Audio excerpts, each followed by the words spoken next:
Okay, welcome. I'd like to call to order the Board of Education meeting of November 16th, 2022. Please rise for the Pledge of Allegiance. I pledge allegiance to the flag of the United States of America and to the republic for which it stands, one nation, under God, indivisible, with liberty and justice for all.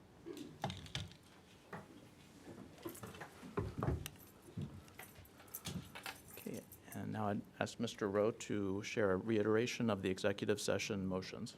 Yeah, we entered into executive session to discuss the record of a particular student. Thank you. Item 2.4 is opening remarks. So I'd first like to welcome everybody and say thank you to our veterans. We all recognize Veterans Day, and we're all grateful for the service of our veterans. And we have upcoming Thanksgiving, so wishing everyone a happy Thanksgiving. We have a lot to be thankful for in in our school district. First, I know the whole board is extremely thankful for our faculty and staff. I always say we have the best teachers, I'd say in the United States, Westchester, however high we want to go, but we have the best teachers, and we're very grateful for that. A special thank you to the math department at the high school, and Dr. Bowman and Dr. Callahan, and Mr. Berkowitz, for your work in the setting up extra tutoring, and we're already hearing wonderful things about that's been a good turnout for that. So we're thankful for our math department. We're thankful for our community and taxpayers, and we are working diligently to be good stewards of that tax money. We're thankful for the parents who work in partnership with teachers so that students have the best learning outcomes. And we're thankful for our wonderful students in this district. And I think we all hear daily acts of kindness, leadership, and service that our students are involved in, seeing the art in the windows and hearing about local Girl Scouts delivering cards to veterans throughout the community. We have wonderful students, and we're thankful for all the time and energy they put into their studies, athletics, and extracurricular activities. And speaking of extracurriculars, I have purchased my tickets to Lend Me a Tenor, so I encourage everybody to look into that. I think it's going to be a wonderful show. I do want to share I had a very productive, informative conversation with the internal auditor, Don Hoffman, the district's internal auditor, on November 2nd. He had only positive things to say, no areas of concern. It was very complimentary to the leadership of Mr. Rickey and Jackie Vigil, so I thank them for their hard work and sound stewardship of our district's financial resources. And I don't want to steal any thunder, but welcome to Dr. Carrie Titone. We're very glad to see you here tonight. And I will end by discussing a book I read recently. I figure if I can't discuss a book in a middle school library, where else can I discuss it? But I did read recently a book called The Tyranny of Metrics by Jerry Mueller. It was a very interesting book from a historian. And he writes basically that business tools like metrics, while they work for profit-driven enterprises like businesses, don't work necessarily as well for mission-driven professionals. And I can certainly understand this coming from healthcare, but also from the perspective of our teachers, who are motivated primarily by their mission to have students have high levels of academic success and inspire them to be lifelong learners.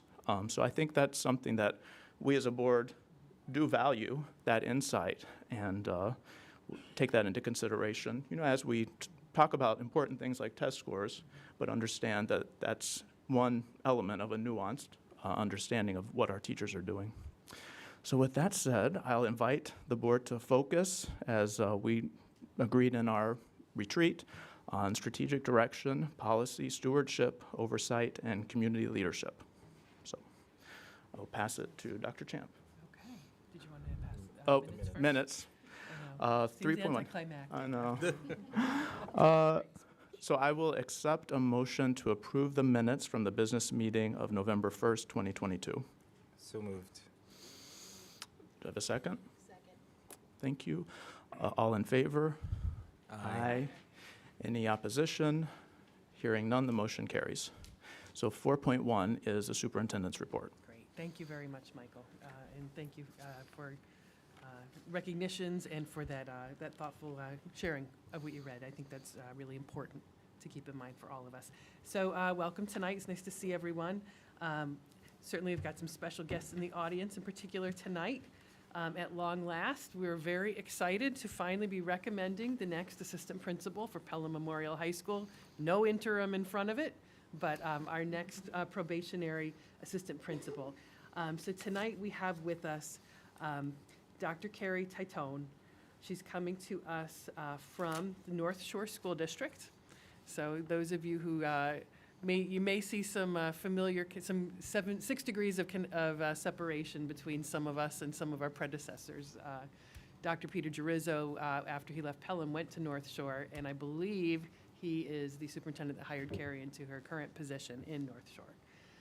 So there's a Pelham connection to many, many things. We're very excited that Carrie has risen to the top through 2 rounds of interviews over, I think we had about 100 applicants.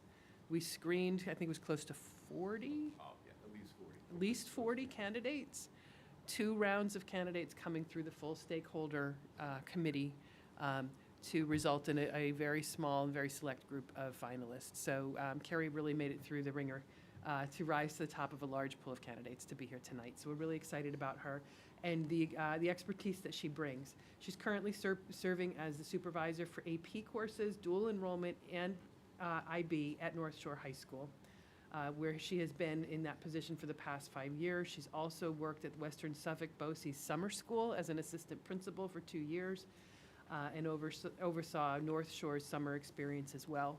I know many of us in administration kind of cut our teeth in doing summer school type programs, some of them for BOCES, some for home districts, and that's not easy work.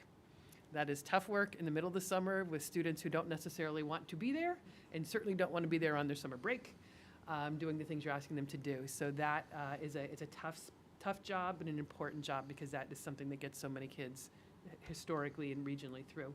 So we're really excited about the breadth of experience that Carrie brings in both the academic side as well as that management side, having worked in summer school. Prior to being in administration, Dr. Titone taught Italian and Spanish. We were hoping he also taught French because we're looking for a leave replacement, but unfortunately no. But taught Italian and Spanish at Northport High School for 11 years.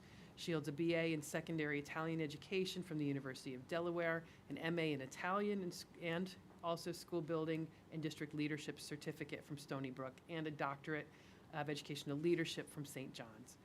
Additionally, we're proud to have her as an adjunct doctoral advisor at Marymount. So lots of academic involvement, lots of, and I believe too, we didn't include it here, but I believe she's also president of her professional organization. And that's statewide, or is that Long Island?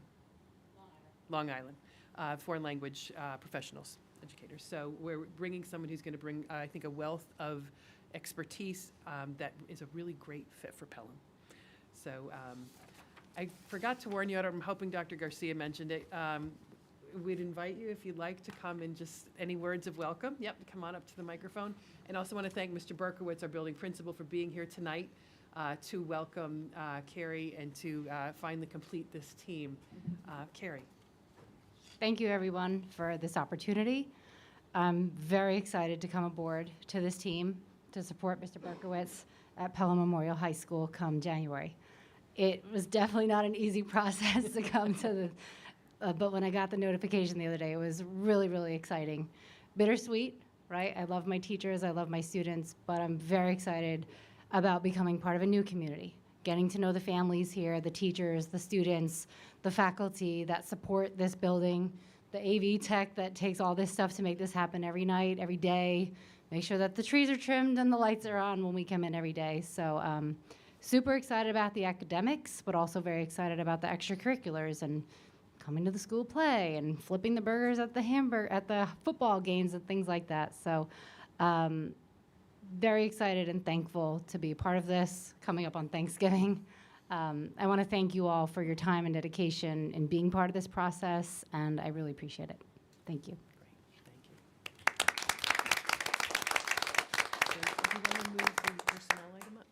do that Oh, now, and sure. then I can finish my report Yeah. after. All right. Do I need a motion to move it? I believe so. Pauline, we need a Okay. motion to move the item up. Okay. All right. This is 8.1. So I would accept a motion to proceed or move forward to item 8.1, motion to approve the appointment of assistant principal for Pelham Memorial High School. So moved. Second. Thank you, Ian. All in favor? Aye. Aye. Any opposed? Any abstentions? Hearing none, the motion carries. Congratulations. Okay, it's official. Thank you so much. Alex, did you need pictures or anything before we go? They may want to leave and celebrate, so. Yeah, yeah. Great. Yeah. Pardon me for a moment. Okay,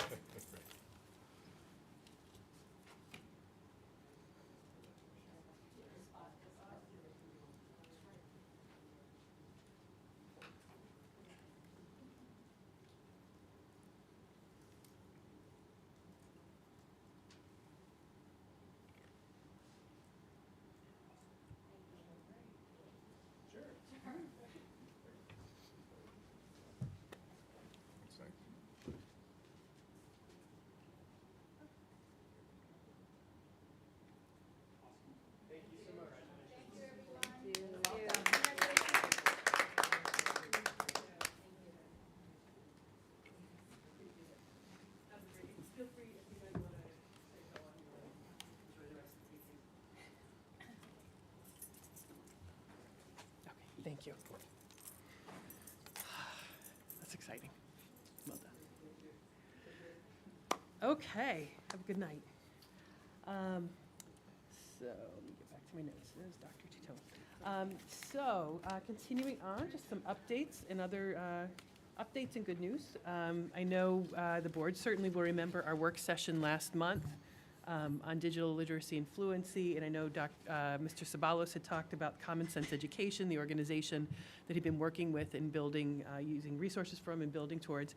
Well, he and the middle school administrators applied for to become a Common Sense certified school. And as a result of their work, we were notified Wednesday that they have in fact earned that honor. So in addition to being an international baccalaureate school and a Gold Star No Place for Hate school, they are now officially a Common Sense Education certified school as well. So kudos to them, and that really speaks to all the hard work that was highlighted at our work session, especially from our middle school folks and the curriculum technology teachers. So And School really of proud of Character. them. And School of Character, thank you. There's a lot. There's a lot. There's a lot. Yeah. What a special place. It is. So congratulations to them. And to do that at the middle school level, I think is especially challenging and it's a unique accomplishment. So very proud of them. Moving on, just some updates on things that I have been working on or that going around the district. We do have parent-teacher conferences coming up, so we encourage everyone to sign up for those.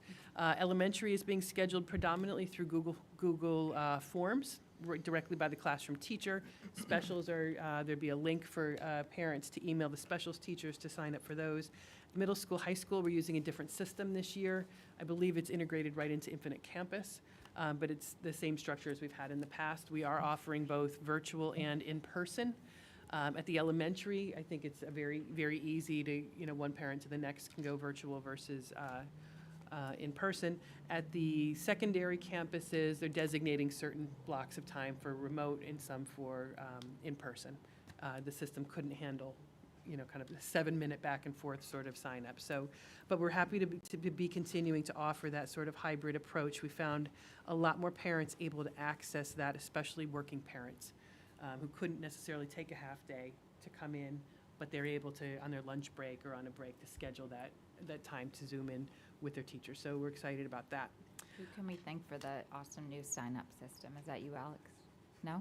It was way That's better. probably John Sabalos or someone in the technology department. It was or Sharon really- Hanlon. It's probably anywhere in that realm. It was a big improvement. Good. Yeah. Okay, that's great feedback. Good. I have been, and Dr. Bowman's been coming with me as well. I've been working, as the board knows, my goals for the year to kind of recenter us on our mission and vision. And as part of that work, I've been going around to all the faculty meetings and department meetings at the secondary level, talking with teachers and really just asking them some big questions about, sharing our vision and mission with them, reflecting on that, understanding the highlights and the things they're proudest of about that work and things that they can point to as evidence of that. And then also asking the question about what supports they need to help continue to further their practice. So it's been a great opportunity to talk about what excellence means to them, what the tradition in our school is around that, and we'll be distilling all that to share with you at our board work session in December. We've also put out some emails we're going to continue to push out. We've got a parent session planned. It's a World Cafe style approach. We're going to be in the cafeteria for parents to come and share their perspective on what does excellence mean to you. So we'll be adding that data and feedback into that presentation. And also as the board knows, I meet with student groups each year, high school and middle school students about once a quarter.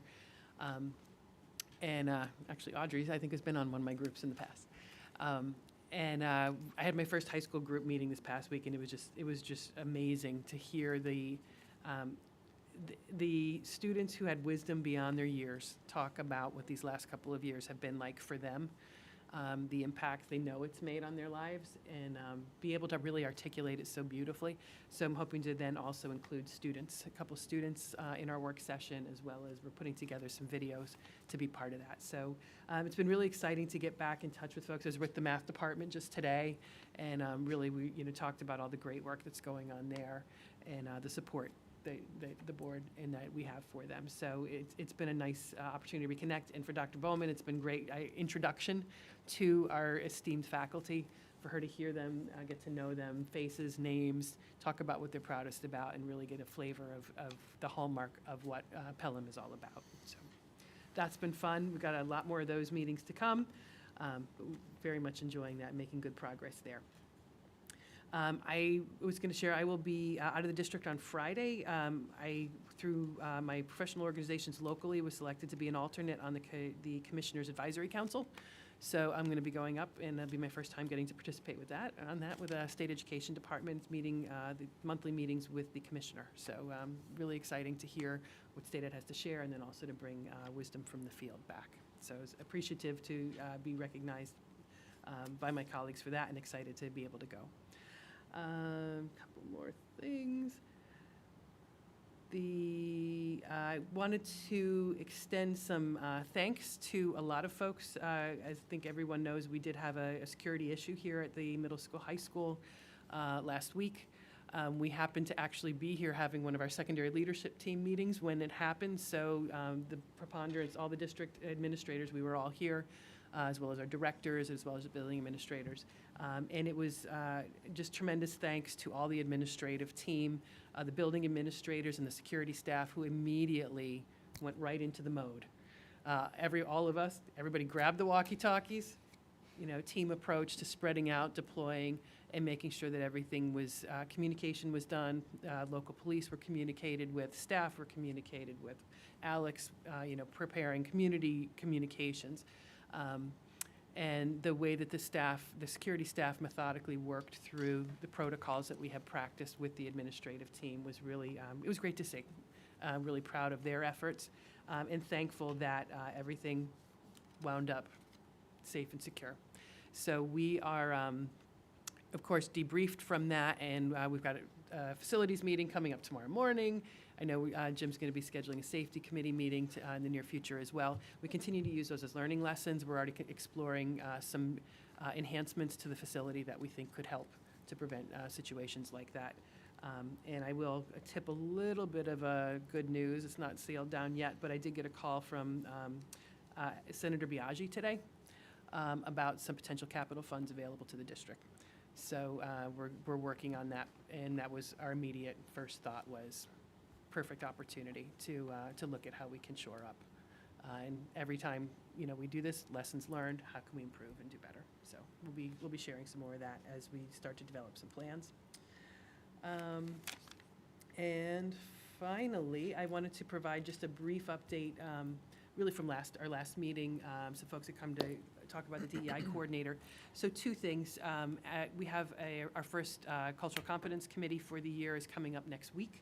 So I plan to provide an update to the committee at that point in time on our progress on the recommendations that the Cultural Competence Committee had made about 18 months ago. It was pretty extensive recommendations, and we've been doing a lot of work in that area, so we'll be providing that update to the Cultural Competence Committee. Certainly we'll share that update with the board as well. And then as far as, again, an update on the DEI coordinator, as we said last time, we have, at this point, looked like we need to take a different approach for this year. We've looked twice. We've advertised and no one came forward.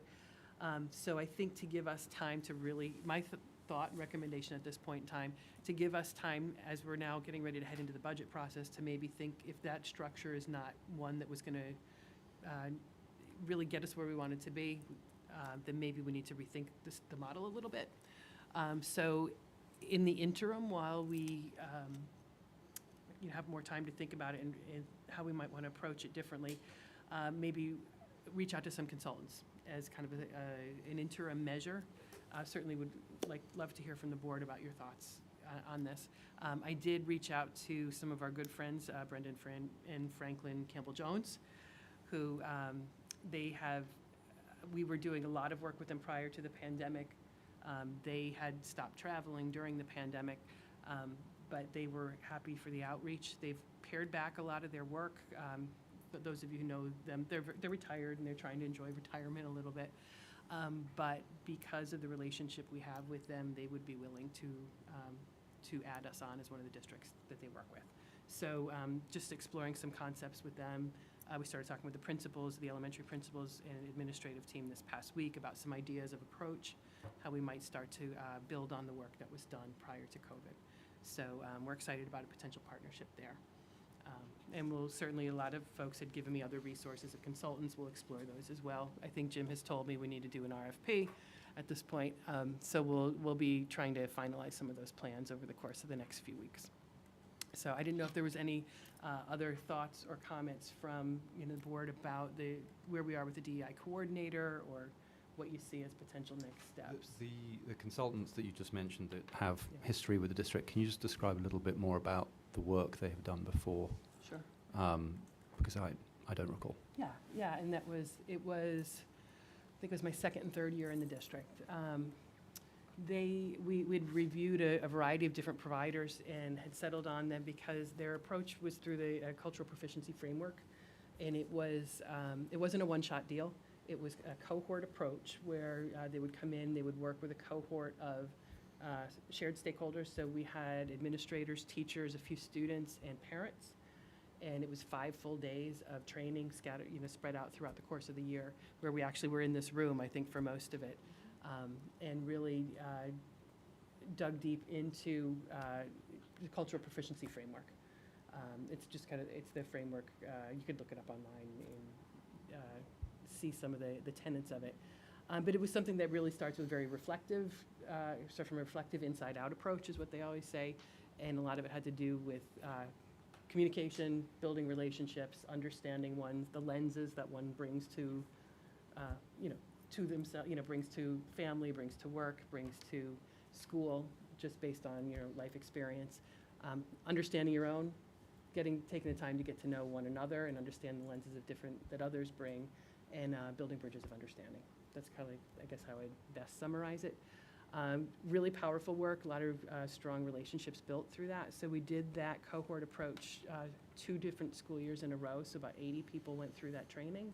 We also introduced our administrative team to it, a little smaller version. I think that was about a 1-day version.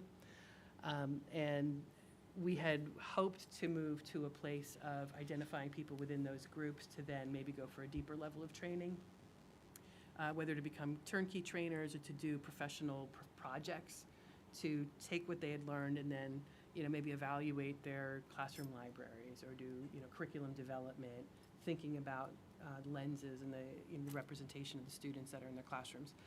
But that's the point at which COVID hit and we kind of got paused. So their initial thought is maybe to tap into some of those folks who went through the initial training and see if there's a desire to go to the next level. So that's one of the things that we're talking about. Right now, I think, I'm sure Dr. Garcia will point it out as we go through his agenda, we're almost always appointing substitute teachers, and we're always short on substitute teachers, and that's part of the problem with, with this type of training. It does involve time. So we need to make sure that we've got the resources so that we can give people the time that they need to devote to it. But again, these are the details that we're just starting to formulate and work out. So would the RFP ask for the same responsibilities that you had in the coordinator job description? Probably not, I Okay. think, because in this case, really, this would be more of a professional, the professional development piece. That piece of the Yeah, it wouldn't position. be the liaison piece. Right. It wouldn't likely necessarily even facilitate the The cultural cultural competence competence. committee. Okay. That's something I'll just, continue to assume that responsibility for the year. We have 4 meetings a year. Mhm. So I think that we can manage. And I think in some of our prior conversations, I think the point had been raised that we do have DASA coordinators at each school. Right. Theoretically, that can serve as the point person should someone have concerns around any DEI issues. They're probably the most trained person in the building on that. So it would predominantly be the professional development aspect. Okay, thank you. Dr. Champ, will Yeah. we'll continue our search while we have the professional development going on? Sure, of course. Yeah, we can definitely do that. I think that's a really good point. I mean, I think having Campbell Jones in is great, and think they did amazing work here. But at the same time, I think even if our original plan for the DEI stipend is not panning out, I would look to the administration for recommendations on ways that we can think more creatively about this to get that person in place. Okay. And if that person's not put into place, I guess I'd be curious to know what the process will, so it seems like a twofold process. It's keeping the position open, or maybe a threefold, considering, where those responsibilities lie this year for the budgeted position. And then thirdly, I guess my question would be, what is the process for considering how to be creative moving forward, enrolling it into the next budget? Mhm. What will that process look like when we? Yeah, no, that's a great question. I think, we're just on the cusp of starting to collect likely the staffing needs for the coming year. As Jim's office has already sent out their initial budget requests for next year. Those are due before the end of December. So we're already in the budget. I know, we're right back there again. So, those are the things like equipment, supplies, materials, contractual expenses, et cetera. But as part of that, we're going to start the conversation with the team about staffing needs and desires. And I think in that, certainly we'll look for what are the priority needs. And I think that within that gives us the ability to then, at least for the future, to look, is there a creative synergy between some of the other items that we're looking to recommend? Is there a curricular need? Is there another administrative need in, one of the schools that maybe we could tap into? Those, I think, are the things we're going to be looking at. Also, what are the instructional needs? I know I'm not going to steal her thunder, but I know the Authentic Learning Committee met this week and talked about course requests. So, we're going to be looking through those sorts of things as well. What are all the different needs that we're seeing around the district, and how might we put those together in a way that best meets the needs of the district? We'll have to prioritize. We're not going to be able to do everything that we want. So we're going to have to prioritize within that. And as far as keeping the position open, we can do that. Honestly, the likelihood of somebody internal taking it once the school year has started is pretty slim. So I guess there would have to have a discussion. I guess I would open up to say, would there be ever an openness to an external candidate? And I don't know how viable that is either, because we'd only be talking about a part-time position. But I think the idea of keeping the posting open certainly makes sense. And what is the time frame for the RFP and Brenda and Franklin beginning the work? Yeah, it's going to probably be at least a month or so. Okay. It probably wouldn't be until the new calendar year. And just being honest, how the process plays out, they would be willing to physically come. So then it's That's great. Arrangements of flight arrangements, dates, Yeah. housing, that kind of thing. So given that we're so close to the holidays, I think it's probably not realistic. Because picking up on the model of where they left off and what our hope was may inform how Yeah. this operates moving forward, or may take some of the responsibilities of that stipend position off the table, or make it a broader network of people carrying the work forward. And we could also tap into PLC days for some time for, sharing collaborative work amongst teachers and staff wanting to do that. So still a lot of possibilities of ways that we could go. Dr. Champ, Yeah. will the Cultural Competency Committee, with this topic, sort of like creative approaches to the D&I position, is that a topic that may be discussed at that committee? It could be. We certainly were going to provide the update similar to what we've shared with the board. I know one of the main topic of our first meeting was going to be to share climate surveys. So I know we're going to spend the bulk of our time there.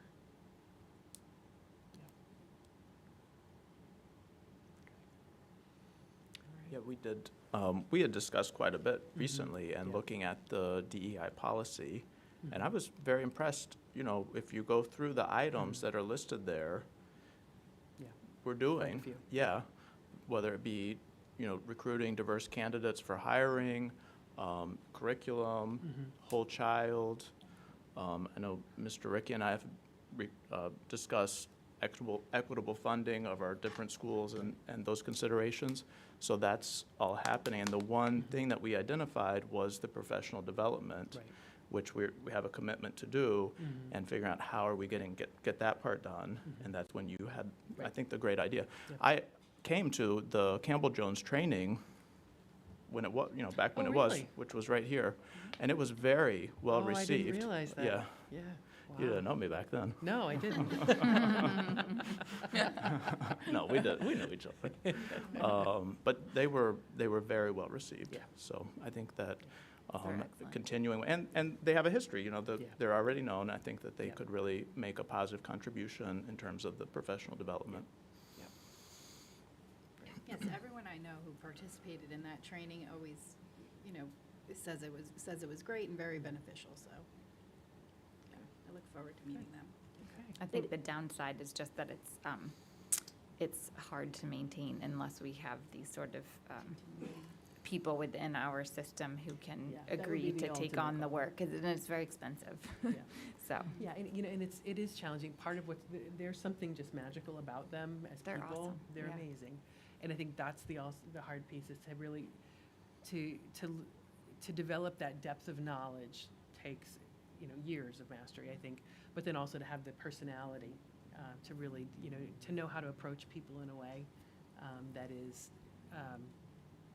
that's going to, they've got to be flexible in how they approach people because everybody enters the conversation in a different place, different So they're readiness open. level, and, going straight at someone is not always going to be the way to really, getting inside their head and their heart. So, anyways, they're really wonderful. So I was pleased that they're still available and open to working with us. So definitely keep you updated on that. One of the best things about the class is that it engages parents. So that's a population we usually don't engage with at that level. And I think that's where that class is so successful, because it is engaging, not necessarily just the students and the administrators, but also parents. Yeah, because you and I have discussed, it starts at home, right? Right. It's that, it's We not only just get about them school. for so many hours of the day. That's right. That is right. Great. Okay, all right. That is my report. Okay, thank you. Oh, committee reports. And we have an authentic learning committee We do. report. yeah. Does any- So I'll give an update and then you can jump in, because I'll just go through the agenda. So we had our first Authentic Learning Curriculum Committee meeting. It was really nice to be back in person. We've had a couple years of being on screens, and I was missing the days of Dr. Garcia's meetings where we had, Tom Callahan running science experiments with us. So we didn't do any experiments, but it was just good to have in-person dialogue on a topic so important as this.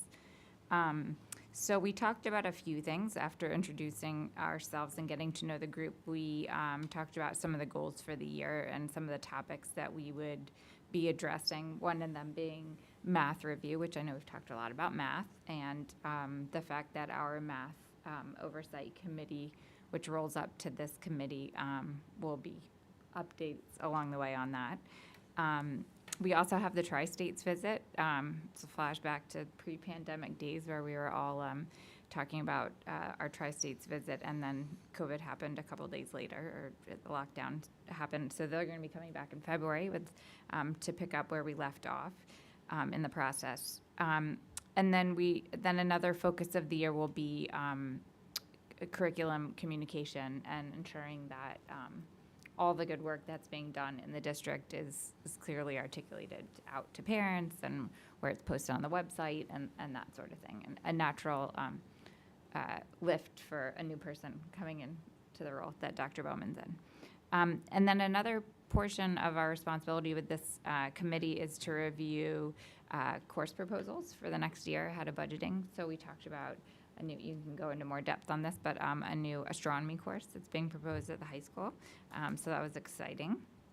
And then lastly, we got to see the TED Talk that you've been using for your What Does Excellence Mean to Us sessions with the teachers. I thought it was a great way to kind of give people some food for thought ahead of the discussion. And we saw the prompts that have been used, and we're excited for the work session. I really hope parents will come out to the session, because there's been a lot of talk about excellence over the last number of years, and it's a great opportunity for us to hear from the community as a very important stakeholder group, and a nice opportunity for our community outreach and advocacy committee to help facilitate those discussions. So I think that's it. We have our next meeting in December. This is November. Hard to believe. Anything to add? Or we had Ian and Jackie were there too? Covered it. Okay. You did a great job at your first meeting. You'd be proud, Dr. Garcia. She did a nice job. in spirit. Yes. Thank you. Is that the only committee meeting? Did you want to, you said subcommittee of Do you want community me to- engagement? Do you want to talk about that? or- Yeah, I or can that's just, not so ready? it's interesting that it's been a nice pairing of the two committees that I've spent the most time on, that our community outreach and advocacy subcommittee, which is the sort of community engagement component of it, met with Dr. Bowman's help, because when Dr. Bowman and I met to talk about our authentic learning committee, there was a nice sort of opportunity to sort of bring the two missions together.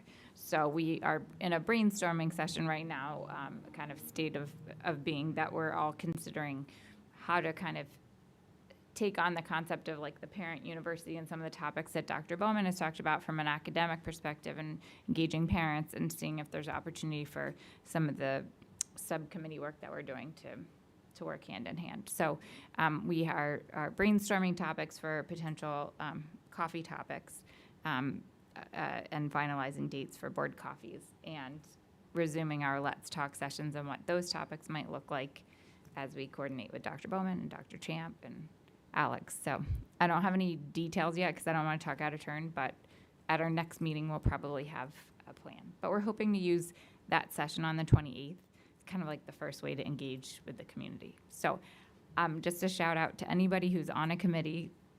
You should be there, and you should bring a friend, and bring your neighbors and whatnot. Yeah, I checked with Alex earlier today. We had over 40 people already signed up. Fantastic. Almost 50. Great. Yeah. Great. I think that's it.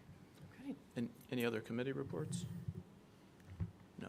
And we have facilities committee tomorrow. Yes. In 12 hours. Okay. It's an early one. Talk everybody. Talk quickly. 11 and a half hours. Uh, Squeezing commute, sleep, breakfast. 4.3 is Assistant Superintendent's update on authentic learning.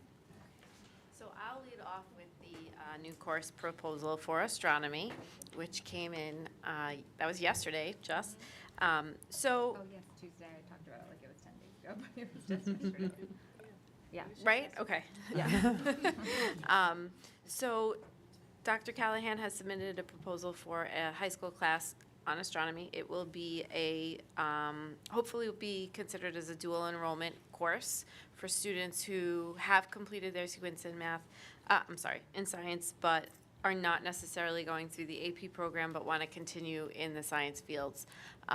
So this course would not only engage students in actual astronomy, looking up into the sky and seeing what we see and seeing how far we can see, but also the technology that we use to see what we can see and learn from the sky.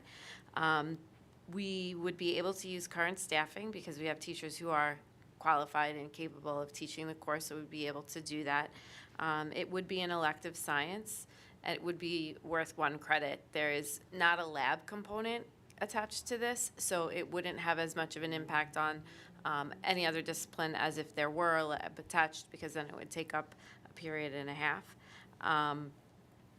You know, the students pretty regularly, our teachers solicit and our department solicits student input into what courses they'd like to see moving forward, and this is one that is certainly timely and relevant with everything that is going on in the world, including gearing up for our next mission to the moon.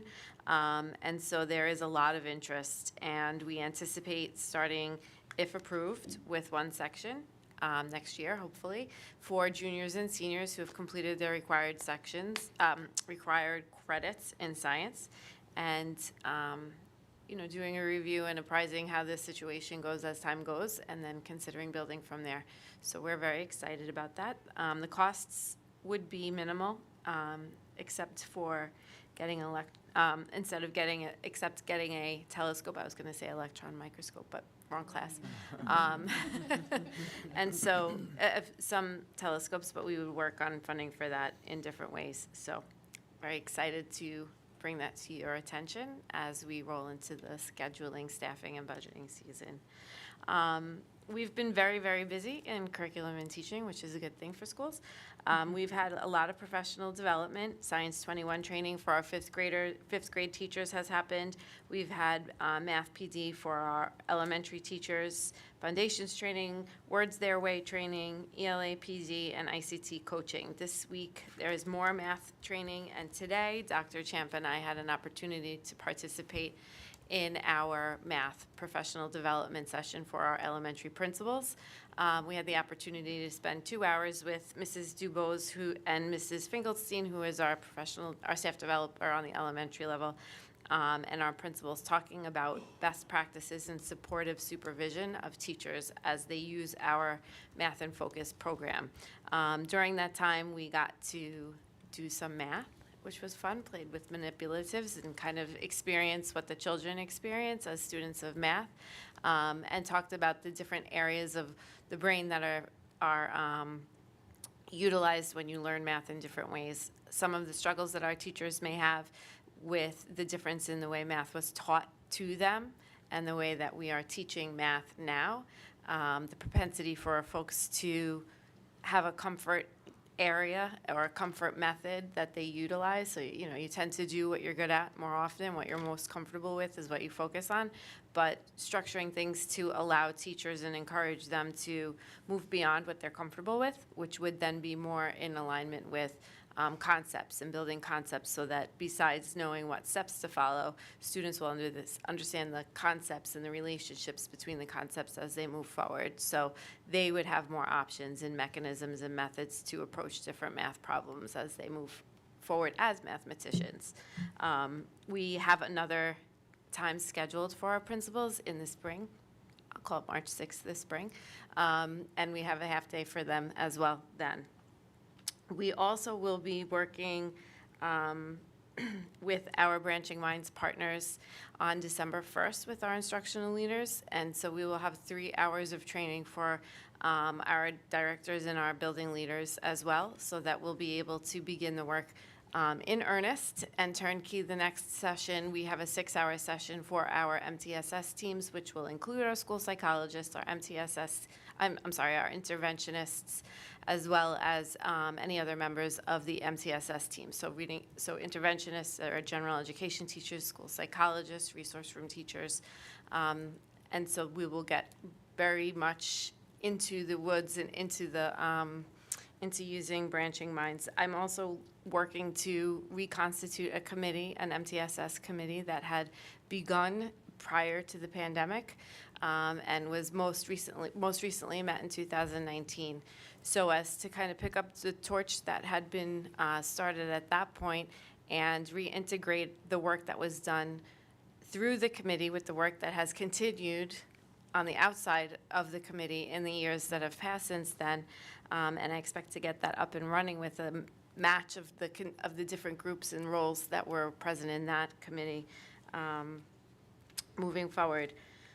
Our elementary teachers are working on their first time with the new report card system, and there have been some questions back and forth between different teachers and their principals and me, and I am very confident that we have a system set up so that there will be very robust reports about student progress and assessment of their learning from the first trimester coming through the backpack in Infinite Campus coming soon.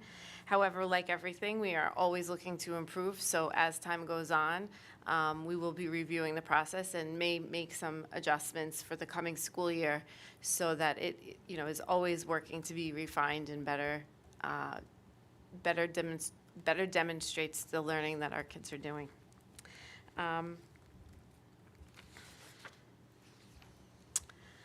The math drop-in tutoring, which has been discussed a few times, is up and running at the high school and has been a huge success with robust attendance starting from day one, I want to add, which was last week. I want to thank our high school teachers who stepped up and are running this program, because without their help, certainly we wouldn't be able to do it.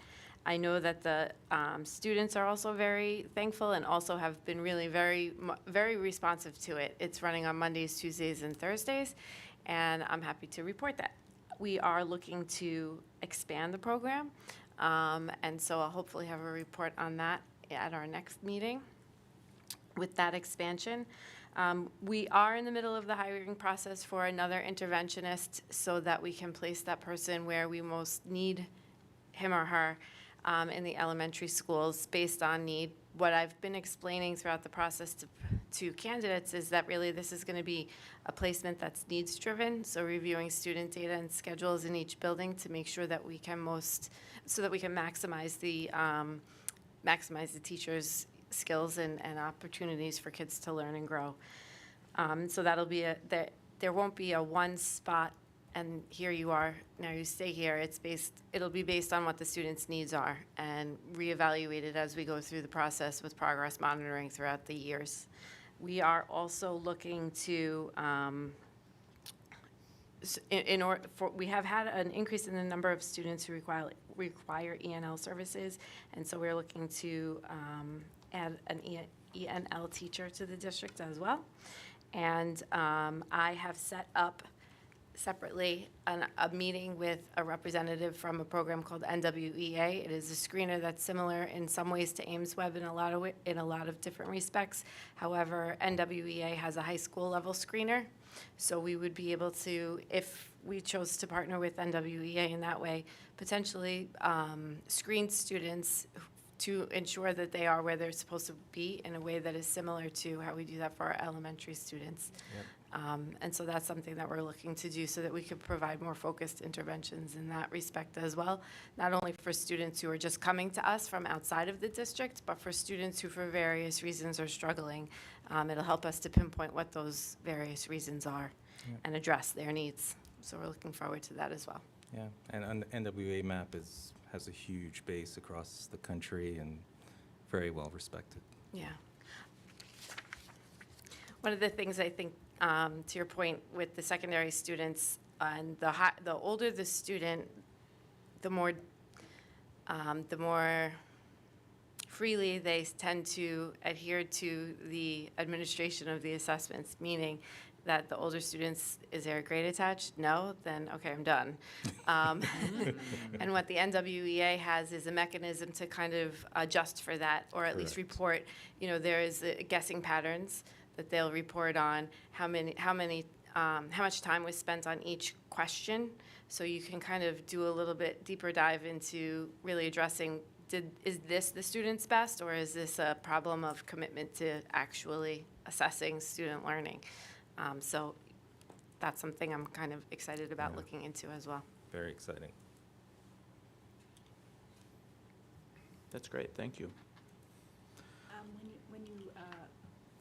I'm very happy about the high school tutoring, and I thank the teachers who are, oh, sure. I'm very happy about the drop-in tutoring, the success with that, and and I thank the teachers who are participating in that.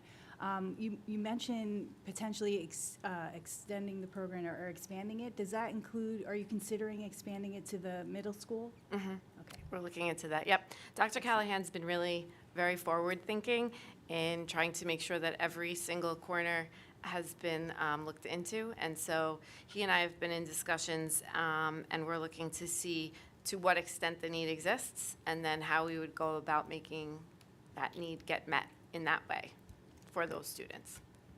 That's great. Another question I've been getting is, when will there be a middle school curriculum night or math night? Is that, there's one planned? So typically what happens, or what happened prior to the pandemic, and we're hoping to reinstate, is that sometime after the holidays, but again, a lot of this is tied to also the scheduling staffing process as well. There is an evening at the middle school where the next year's course requests and what the curriculum is going to look like takes place for parents. A lot of that has come in times that directly preceded transition. So your eighth graders going into ninth grade, students who in the following year will start accruing credits towards their high school transcript. Those are important times for decisions. On the one hand, you want to make sure that your child has an opportunity to have as many opportunities as they can. But defining what that means and how you best set your child up to succeed is going to be an important part of that conversation. As a secondary part of that, what we're hearing a lot of, and I know Dr. Champ will talk about this in the coming meetings, is that there is this balance between really, and I'm going to use the word pushing students, or encouraging them to take the most difficult, the most demanding courses, and managing that with the balance of ensuring that their mental health and their social emotional well-being are intact. And so the idea, and since we're talking about the middle school, this is specifically with math and science acceleration, the developmental readiness of a student to succeed in a class that's accelerated versus finding that right fit and what the trajectory means in either case, right? And so those conversations will happen through those meetings, and that will be, like I said, after the holidays. Great, thank you. Thank you very much. 4.4 is Assistant Superintendent's update on the whole child. Good evening. So we've been very busy as well in the special education department with professional development and training, and I do have to thank Dr. Ribeiro and Greg Lau for really planning this out and setting the groundwork and the roadmap for these trainings. On November 4th, we had another full day of coaching at our elementary level, so our consultant was in again, spending the day visiting the 3rd, 4th, and 5th grade co-teach sections and providing feedback to our teachers. Things are going really well. The teams are working well, really buying into the idea of co-teaching and inclusion, which is what we want.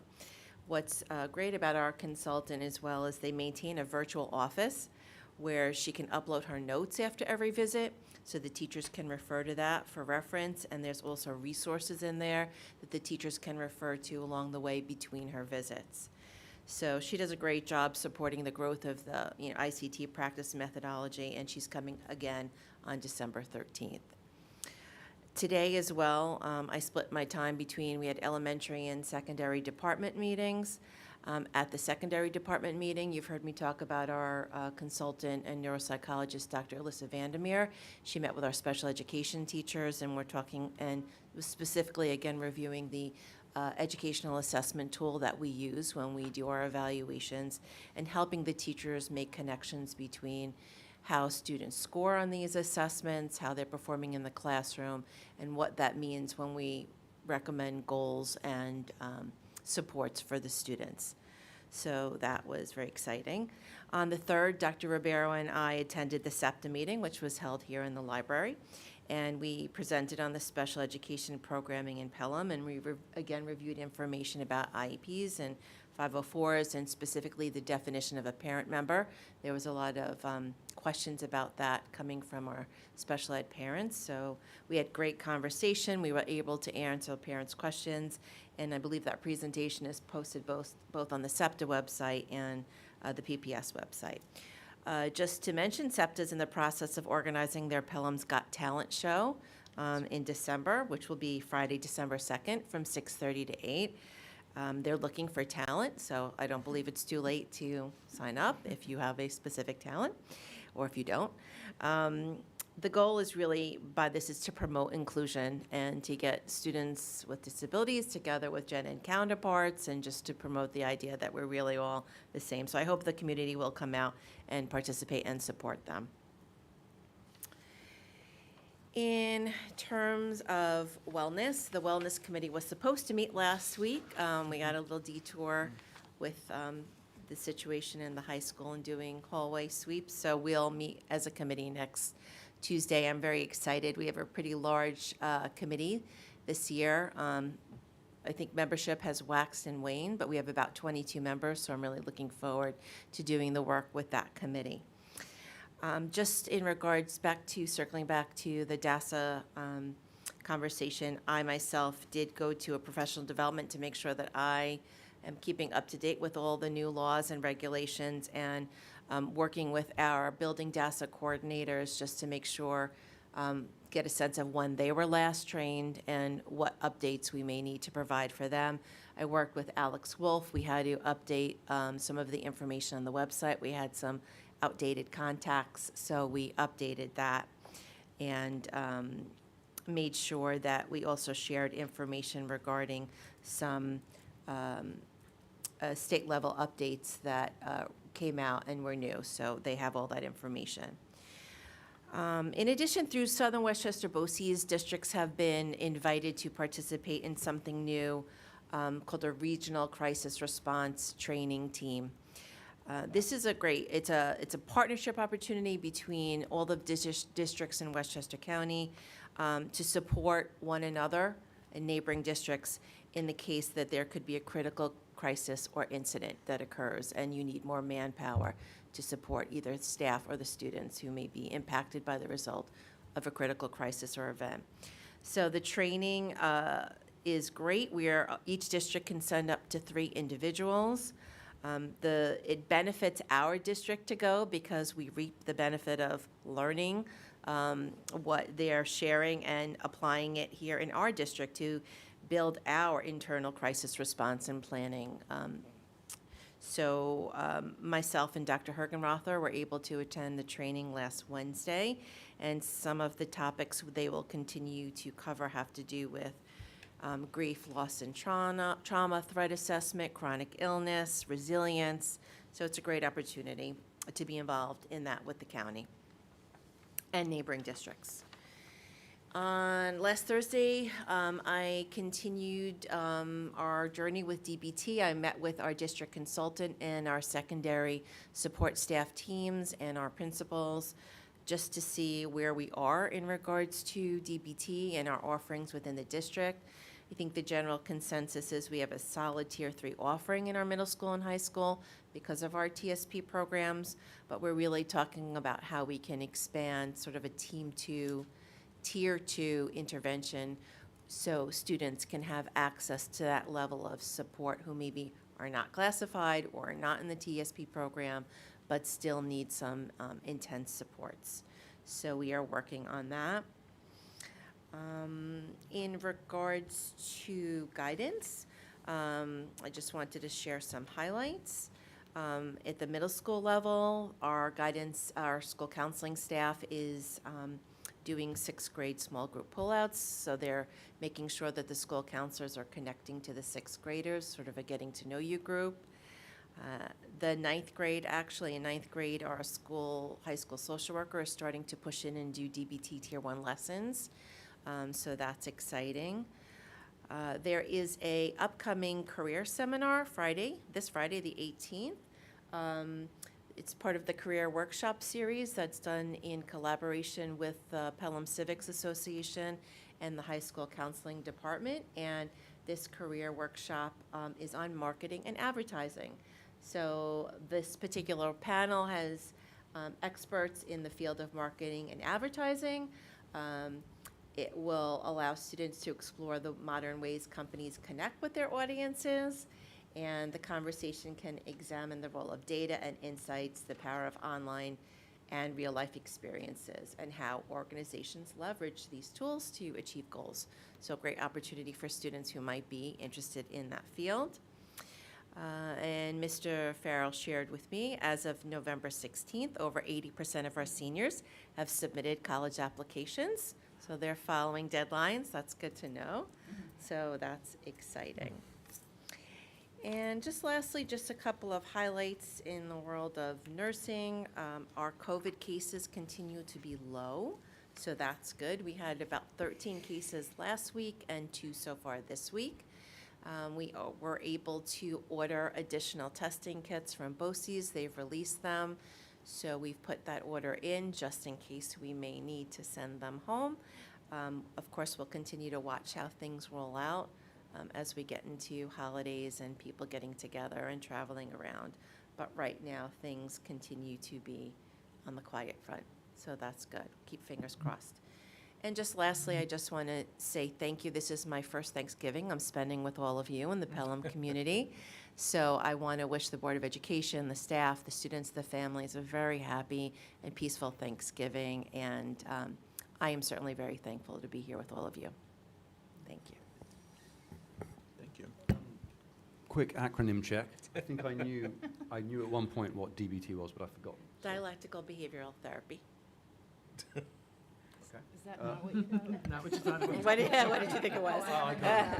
And, you get TPS? Yeah, that works. Thank you. How about TPS? Yeah, TSP. Therapeutic support program. Okay, thank you. ICT? Integrated co-teaching. I knew that one. I apologize, Mr. Shreves. I will stop talking in alphabet jumble. Do we have the integrated, Co-teaching? teaching in all of our elementary schools now? I know it got expanded to Yeah. 3rd, 4th, and 5th.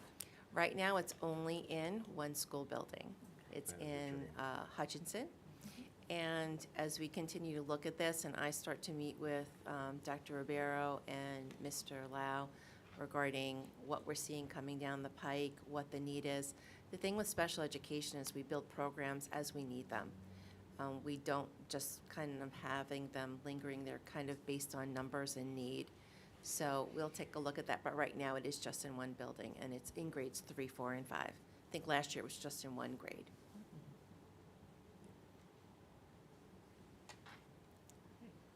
Okay, thank you. 4.5 is Executive Director's update on human resources and leadership. Sure. Just a few things. Obviously, we know that the biggest appointment that we've made in a while was Dr. Tatone for the assistant principal position at the high school. Hundreds of candidates, 2 different real searches, one in August and also in September and October. I think we found the best quality candidate that's out there. I'm very excited for her. But many people were behind that, so you have to thank the stakeholders who were involved in the interview, the faculty, the staff, the administrators, parents, and students who really were part of that interview process as well, so we thank them. And also Maria Caravellano was instrumental in organizing a lot of the schedules and the paper that's involved, looking at the resumes and so forth. So I definitely want to thank her, because she's still, even today, she was still dealing with some of the paperwork from the interviews. So I want to thank her for that work. But I'm very excited to have her start with us. So I think that's wonderful. And I think the process works. And I know that you met with the candidates too, the finalists, and I think we're in really good shape with that. So excited about Carrie joining us. Just quickly, so yesterday in my new role, expanding my understanding of really more people who work in the district, and yesterday was considered the School-Related Personnel Appreciation Day. And I didn't even know that existed, and I'm sure many of you didn't either. But it's important to take that time to recognize the importance of, it's not just the teachers, the administrators, the students, but everyone who's working behind the scenes here, the clerical staff, the custodials, the maintenance people, food services, health services, the security monitors, teaching assistants, paraprofessionals. They're really what make us, I think, keep on moving forward every day and supporting the work of the teachers and working with the kids. So I always want to thank them, and I think it's important to recognize them for those efforts. Thank you. Thank you.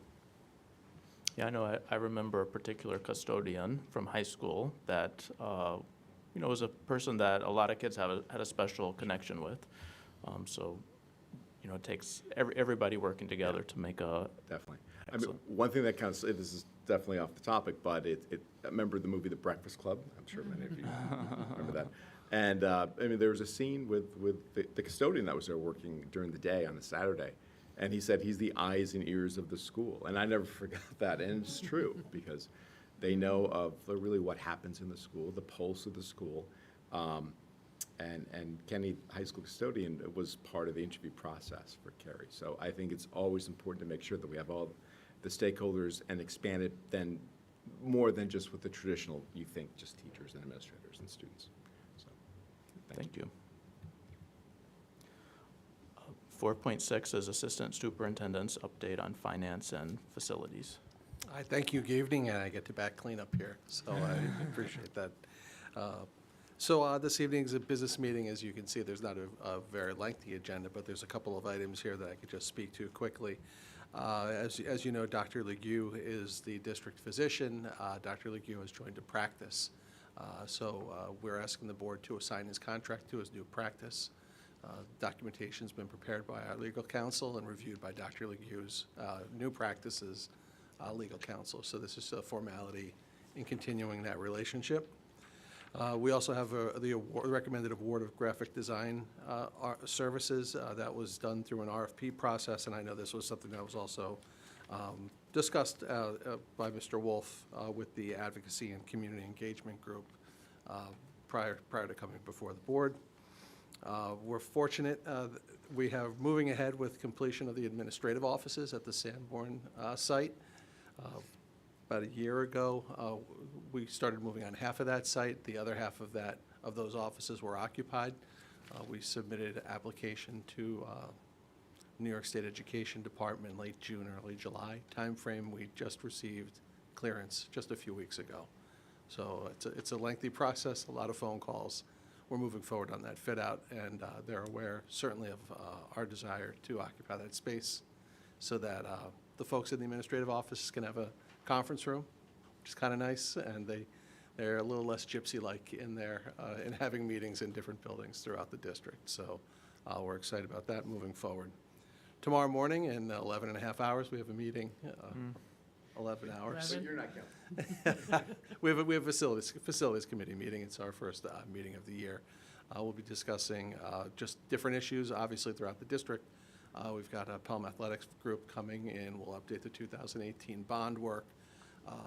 Other facility needs, such as like a capital improvement plan, the 5-year update that were scheduled for after 9 years because the state changed the requirement.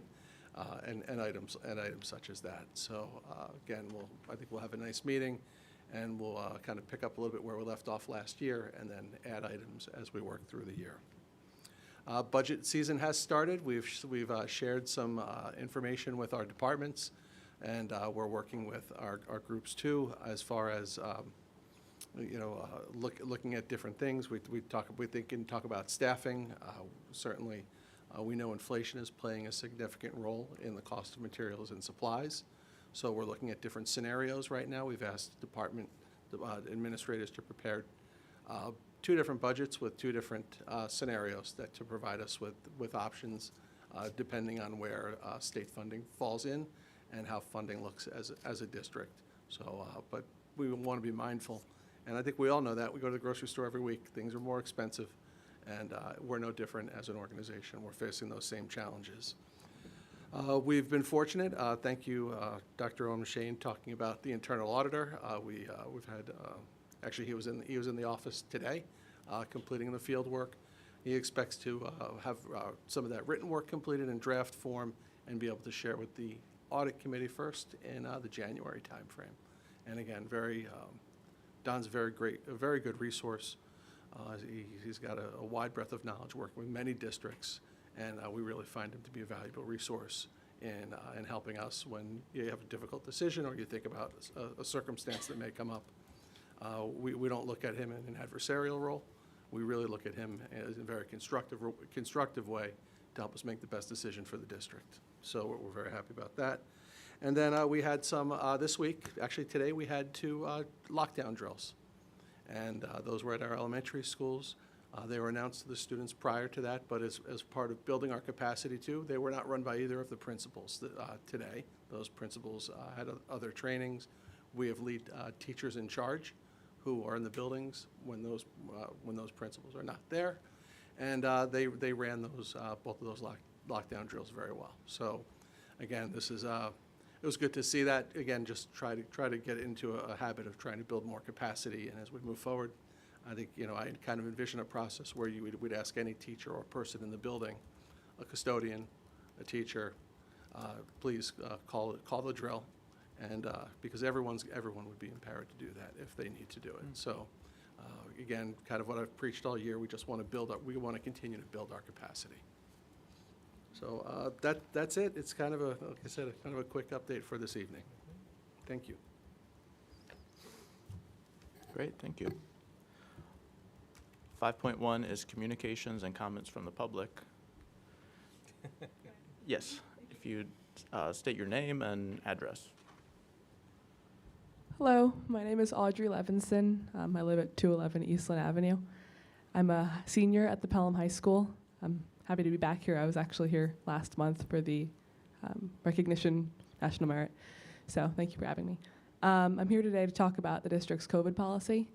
I understand that it's being treated currently as just any other sickness, and 2 weeks ago I caught COVID, unfortunately, and as a result of that I missed a full week of school, so that's 5 full days. Now, as I mentioned, I'm a high school senior. I take 4 AP classes, so as you might imagine, that was incredibly difficult to catch up with, and making up, I think it was 12 assessments actually that I had missed in that 5-day period that I had to make up the next week with the end of the marking period. So my hope in approaching you all today is that you will consider kind of getting rid of the rule against Google Meets in classes. I know that I emailed all of my teachers the day that I tested positive, and I asked if I could be in some kind of Google Meet so I wouldn't fall too behind, especially in my calculus class. I know we do a lot in every class, so I was really worried about falling behind. And I was told that that went against district policy, so I couldn't do that. And I asked if I could do like a video call and a FaceTime with a friend, and I was told that that also went against the district policy. So my hope is that you'll consider the fact that for a lot of students it's very difficult, missing 5 days of school, and I think that, as I said, it's being treated as a regular illness, and COVID really is not. There aren't many illnesses that require you to miss, at a minimum, 5 days of school before you're allowed to return. And I know in my experience, I was still testing positive after 5 days. My concern is that with the winter months coming up and COVID cases likely spiking, that there'll be an increase in cases and students will be forced to miss more days of school, and that as a result of this policy with no option for virtual learning, people will come into school with COVID. I have several immunocompromised family members, and as someone who has concerns about being in school with people who aren't wearing masks and who are testing positive for COVID, I would hope that there would be some kind of option so students, especially students I know who are in my classes who feel that intense pressure with the need to submit our grades to colleges, so they don't feel uncomfortable missing such a lengthy period of time, and that they can feel that there's some sort of support from the district that allows them to move forward in their academic process, even if they are testing positive for COVID. So thank you very much. And I really did enjoy this meeting, actually, especially the astronomy class. I'm very excited about that. Thank you. Thank you very much. Thank you. We're glad you're feeling better. And that's something we can certainly discuss, and it's a complicated issue. Yeah, it is a complicated issue, and I know we had, said, kind of our approach for this year was going to be to treat it as, as Audrey raised, as any other illness. But we did say that we'd continue to watch the numbers, and, and if the numbers led us to need to revisit that, we would consider that, so. Yeah, but thank you We'll very keep much an for eye on sharing it. your experience, so that's helpful to hear. Okay, I'm going to suggest that we do items 6.1 through 6.4 as a consent agenda, and I would accept a motion for that. So moved. Second. Any comments or questions? All in favor? Aye. Any opposed or any abstentions? Hearing none, the motion carries.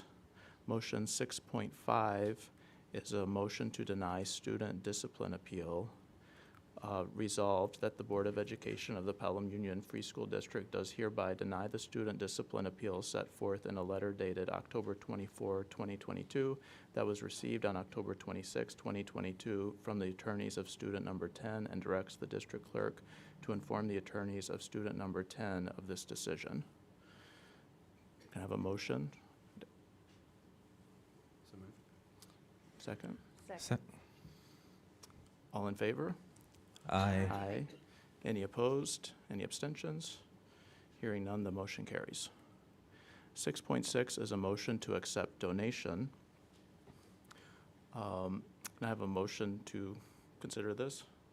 So moved. Second? Second. Thank you. We have 4 donations. What a generous community.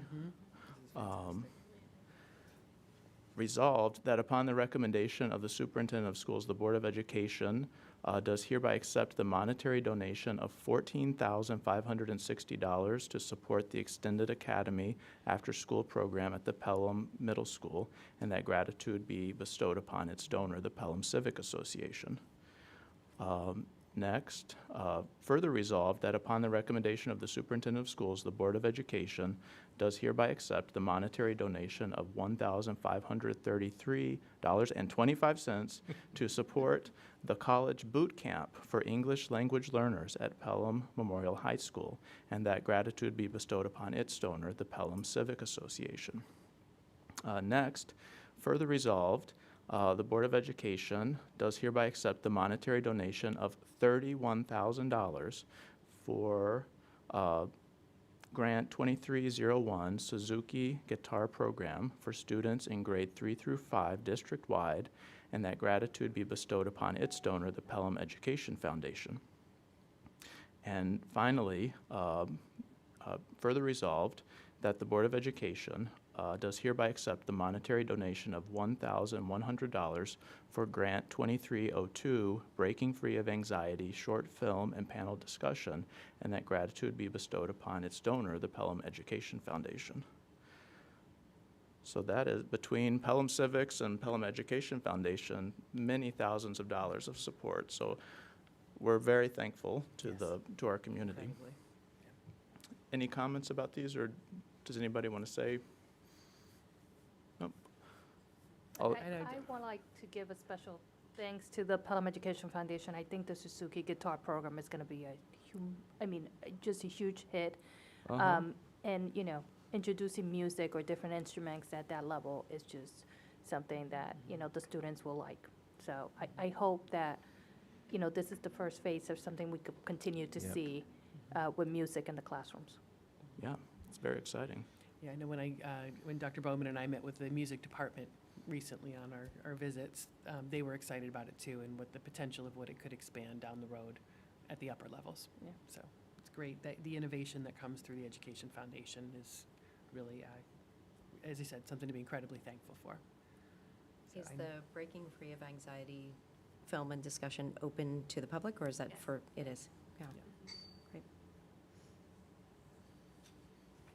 What's the date of that Good one. event?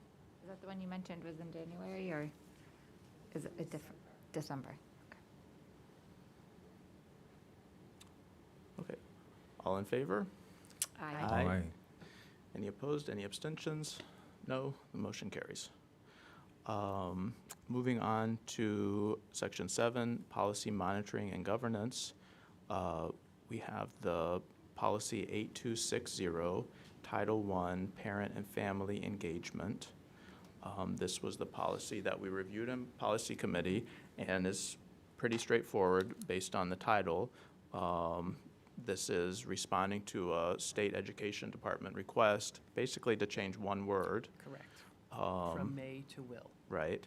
Just sort of that we may have a parent committee to we will have a parent committee, but we already do have a parent committee. Correct. So, Yep, so it's just changing the language to match what we already do, which is a requirement. And we can approve it this time. yes, so I would accept a motion to waive the third reading. So moved. So moved. Second. Okay, Ian and Jessica, all in favor? Aye. Aye. Any opposed, any abstentions? No, the motion carries. And I would accept a motion to approve policy 8260. After the second reading. Oh, so moved. Second. Thank you, Jackie. Any comments or questions? All in favor? Aye. Any opposed, any abstentions? No, the motion carries. Thank you. We can close out that audit tomorrow Yes. as a result. Thank you. Something Dr. Garcia started months ago. Oh, okay. Well, thank you, State Education Department. Superintendent's personnel recommendations, we already approved 8.1, so I would accept a motion to approve 8.2 through, as a consent agenda to approve 8.2 through 8.5. So moved. Second. Thank you, Jessica and Ian. All in favor? Aye. Aye. Any opposed, any abstentions? No, the motion carries. Section 9.1 is motion to approve Schedule D. I'd accept a motion. So moved. Thank you, Sue. Second.